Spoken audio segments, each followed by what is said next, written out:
afternoon. Let's try that again. Good afternoon. Much better. You had a little coffee, a little juice. You're ready. We can do this for the remainder of the afternoon.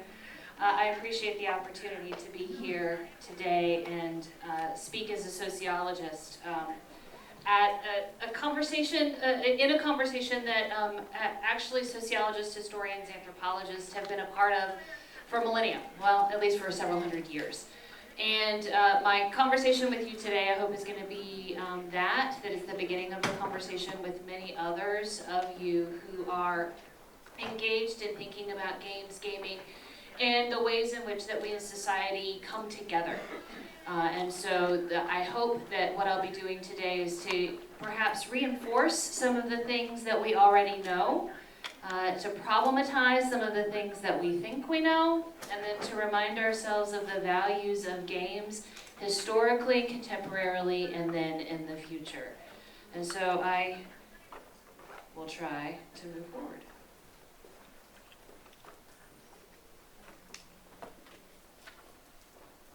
Yes, excellent.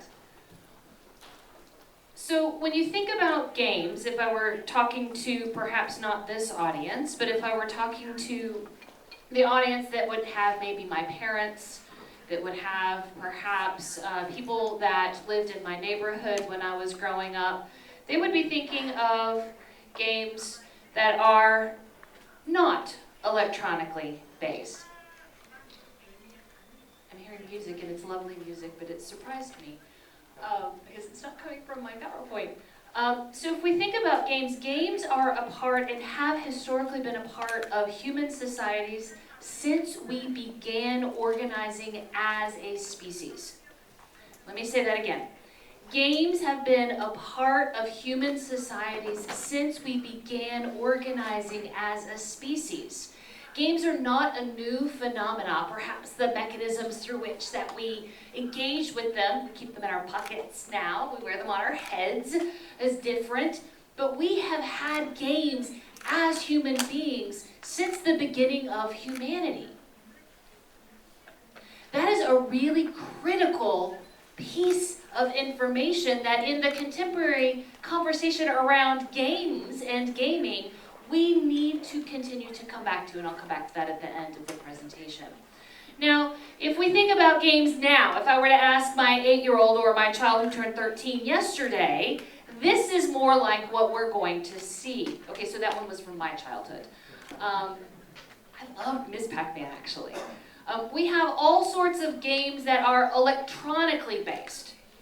And sometimes, as with the games on the previous slide, you have an individual playing with a team, or you have an individual playing against others as an individual. Now, if we think about the evolution of games, and if we think about what games teach us, tell us, and have come to be, and by the way, the kinds of games I don't have up here are sport, but yeah, I'll talk about sport here in a little bit as well, about its value historically for humanity. We think about games as, well, teaching us who we are. Games, in fact, are part and parcel of who we are as a species. I'm a sociologist. I study human interaction, human behavior, particularly in groups. And psychologists are the ones who study the inside of your brain. Sociologists, we like to look at how people interact with one another. So games are a phenomena that are fascinating for me because of the ways in which they are almost always, not always, but almost always about interacting with others. And they're about interacting with others based on specific premises. Think about the rules of the game, the ways in which that you're expected to behave or not behave within the game. Those rules come from somewhere, do they not? They don't just pop out of the sky. They, in fact, are about how we historically, whether it be now or in the past, I don't know, 3, 4, 5,000, several thousand years, have wanted to teach others how to be humans in our society. Games are one of the key mechanisms through which that we as a species have taught our children how to become adults. We have taught our children how to become part of our societies. And we have taught them the values that we think as a particular local culture, a local family, an organization within a country, see as important. Think back to that original slide. We had different games. They originated in different parts of the world at different times. But yet they had some similar characteristics. Again, how do you learn how to interact with others? How much competition is important in our society? How much is working collectively towards a common goal important in our culture? Where you are on that continuum is reflected historically in what we would call traditional games. And what historians and anthropologists have found are tied directly to what the local culture or society at that time valued for successful individuals in the society. Now again, we know that games are these social artifacts. They are produced by human beings at a particular point in time for a particular purpose. Even if we look at today's games, and we will get there in a few moments, even if we look at today's games, why are they produced? They're produced in many ways for the same reasons we have as a species always produced games. To engage with other people and to demonstrate the values that we see as important. These games are part and parcel about how we learn to be the individuals that our society, our culture, our family wants us to be. We as humans have been able to create games throughout time, and we have these lovely historical artifacts demonstrating this. And again, if we think back to the first Olympics, what was the point of those games? The point of those games was to demonstrate what was valued in the local society. What kinds of characteristics of individuals were valued? What kinds of support for those individuals was valued? Who got to compete? Who did not? What were the rules of the game? What was allowed? What was not? And if we think about the evolution of sport, which is really a fascinating phenomenon as a particular kind of game, if we think about the evolution of sport, if you watch soccer or football, whichever part of the world that you're from, that particular game, if you watch that sport as it has changed over time and as it is taught in different parts of the world, you'll see that there are generally rules that have historically come to be the game, but if you play that game on the street corner, it's going to look a little different. Why? Because the rules of competition look a little different on the street corner than they do whenever you're playing in front of a very large stadium in front of tens of thousands of individuals. Similarly, all of the games that we understand to be sport are games that have rules that make things more fair, that make it easier for individuals to have a fair chance at winning. Why is fairness something that is written into the rules? Is it because fairness is an intrinsic value that we want to replicate over societies? So if we think again about game, the history of game, the history of sport, but the history of game in general, the rules teach us the things that we value at a particular society at a particular point in time. Children, and we heard that Professor Kim, your description, several of us later were talking about how we remember the days of putting the children in the car and driving around for hours because the nap was a necessary part of the day.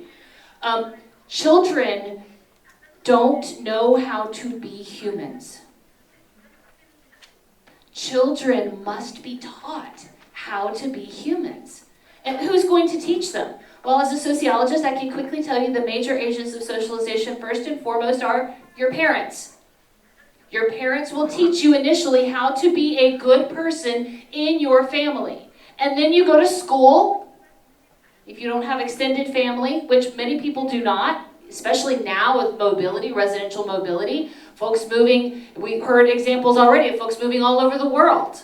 that you may not have extended family there to also be engaged in the primary socialization of your children. So you learn from your family, you learn from school. As you get older, you learn from your peers. Your peers become much more important. Again, I have a 13-year-old. I am not important in their life anymore. School, peers, work. It used to be media, but it's all about how you define media as a primary agent of socialization. You learn how to become a human being through interactions with others. And in the family, I'm a family sociologist. I study how people create families, how they undo families, and what happens inside of families, and how they maintain them over time. And so thinking about how children are socialized is really important. What are the values that we teach our kids? What are the games? What are the games that we teach our children to play? So not using electronic games, using the wood block game is a decision that is made for a particular reason. Because as Professor Kim said, he wants to have that interaction with his children. Right? We think about different kinds of games that we might give children to play. There's a lovely set of literature that asks us to think about how we teach children to be adults without it looking like it's a lesson. Games are the ways in which we do that. We teach kids right and wrong without it being a formal lesson of this is right and this is wrong. Similar to the bedtime stories. Teaching children what's right and wrong without it formally being a lesson of what's right or wrong.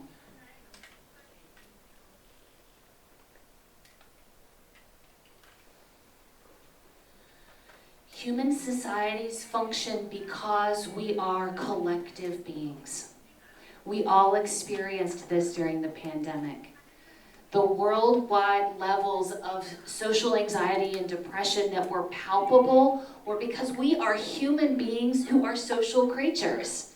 We love being around other people. Even those of us who might be introverts still need to be around other people. We have to. It is how we learn. It is how we feel comfortable. It is how we are literally programmed in our brains to survive. So we also have to learn how to live together.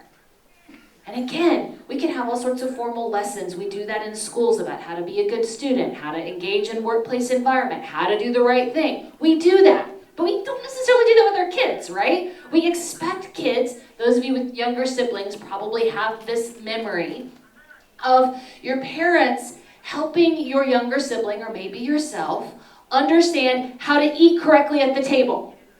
It wasn't a formal lesson of today, we are going to learn how to eat at the table. It was more of the children practicing what they see their parents doing, modeling the behavior, and then being negotiation of, no, actually you use the chopsticks this way, or you use the fork this way, you don't use it this way, please don't eat off the floor. Right? Those kinds of things that might happen. We see social cohesion as this critical component being built through interaction. And interaction is exactly historically what happened in games. These rules in games, again, contextually based, allow us to understand the local norms. What is it that we value? Why do we have only games where there are teams playing against one another? Why are those the games that are valued?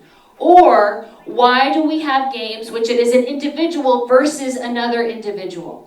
There was a lovely set of scholarship that came out in the late 1990s, early 2000s, as there started to be this movement with massive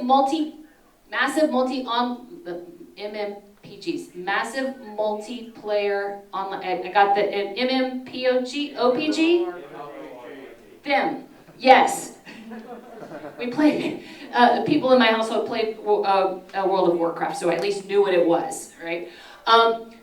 These games, this movement towards these games, sociologists, cultural scholars examined this kind of video game and asked, why in the world are people playing this kind of game right now? What is happening in society to lead individuals to play these kinds of games? The answer, wanting communication mechanisms, wanting to feel connected as we were moving more things online. The opportunities that technology allowed. So, I got off track. If we think about the value of social cohesion, we think about learning rules. As a sociologist, I wanted to make sure that we also thought about, again, the question of who gets to play games, who does not get to play games, who gets to play games with whom. We see this continually in sports, recognizing that there are almost no sports where women and men are on the same teams. There are almost no sports where women and men are on the same teams. And children learn this as early as the first year of primary school, that you don't play games in mixed gender groups. Why is that? No one tells them that. But these are gender rules that are cultural norms that are part and parcel of how we learn how to interact with others. And so the games that we play, even the playground games that our children and our neighbors play outside in the parks, those games, those norms, come from what they see around them. And so the rules that we see tell us what is valued in the particular society. How do we treat other people? How do we treat people that we are enemies of? How do we learn how to interact with other people? And again, if we think more holistically, if we have social cohesion, people bonding with one another, we need to ensure that there are ways that new people in our society are integrated. Games are a mechanism through which that children and adults can be integrated. There's a fascinating set of research on immigrants moving to a new location. When they get there, if they play games, soccer, football, baseball, swimming, if they are engaged in games with other people, they are integrated into the community faster. Games help create a sense of us. They help create a sense of who we are and who we are not. And the way that historically we have done this is, again, who gets included? Who gets to be a part of my team? Is there a team? Think again about the difference between community sports, group games versus individual games. What does that tell us? Who gets to be a part of the group? Does everyone have the same role, or are there specialized roles? If there are specialized roles, are the roles different at different levels? Do those roles have equal value within the game, or are some roles more important than others? Is the healer on the team more important than the fighter? What does that tell us about the people that created the game, that the healers are more important than those who are fighting? Right? Thinking about the meanings behind these choices, they're not simple choices. They reflect who we are as societies, as groups, and have historically since the beginning of time whenever we created games. And again, if we think again about how it is that we learn how to become part of a group, games are a critical mechanism through which that happens. It happens with children, it happens with adults, but most especially with children, because that's where we see a lot of the literature, a lot of the scholarship, thinking earlier about some of these questions and comments about game addiction, for example, right, thinking about what that might mean. We worry about children's brains. Why do we worry about children's brains? Because they're still plastic, right? They're still growing. They're still creating the neural networks inside so that they can identify language and process language and behavior in front of them. As we see children interacting with adults and other children, we see them becoming part of the local society. We see them becoming part of a family, and we see them doing so without it being an onerous. Today, we are going to talk about the things that we in our country value for every child and every family.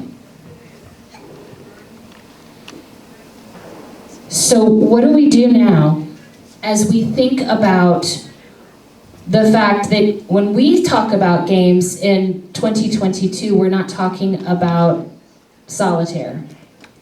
We're not talking about Uno. We're not talking about Go. Unless, of course, you live here in Korea and there's an entire television channel on Go, which really surprised me and I thought was very interesting. It's actually quite telling. What are we talking about? We're talking about video games. We're talking about electronic games. We're talking about the ways in which that games have become entertainment for individuals that in some politicians' minds, policymakers' minds, might mean that we have become so inwardly focused that we don't know how to interact with others. The scholarship suggests otherwise. The scholarship suggests otherwise. So as we think about the historical value of game, one of the things that we need to do as scholars, practitioners, and game users and potential developers of the future, we need to take ownership of the past. We need to take ownership of where games, not as an industry, but as a social practice, originated. Why do games exist in the first place? Why do we continue to see this as a billion-dollar industry? It's not just because things are flashy. It's because games give us something. The production and play of game is what we do as humans. So why don't we own that? So I challenge those of you who are producers of games as well as consumers of games, who are working with others who are doing exactly this same kind of work, own the past. Take advantage of what we understand the purpose of game to be, not to use that history and past as an excuse for doing bad things with games, which I don't think that we intentionally ever do, but instead to show why games are not monolithic, they never have been, and they never will be. That in fact games serve a purpose for children. They serve a purpose, as you will see in the remainder of this conference, both earlier today, later today, and then tomorrow. Games have contemporary value even when they have electrons as a part of them. And if we want to do a nice comparison, what is the value of Animal Crossing versus Monopoly? What are the rules, mores, and cultural norms in the game of Monopoly? You work hard to get as much as you can and take the most you can away from other people. The person who allows everyone else to go bankrupt first wins. What is that value versus the value of someone playing a game like Animal Crossing, where the idea is to explore, to create, that there is a maximum amount of what you can have. That in fact, that community matters. Getting to know people matters, and peace matters. So I challenge us collectively as scholars, practitioners, and game players to think about what we say when we talk about games and to always remember the past.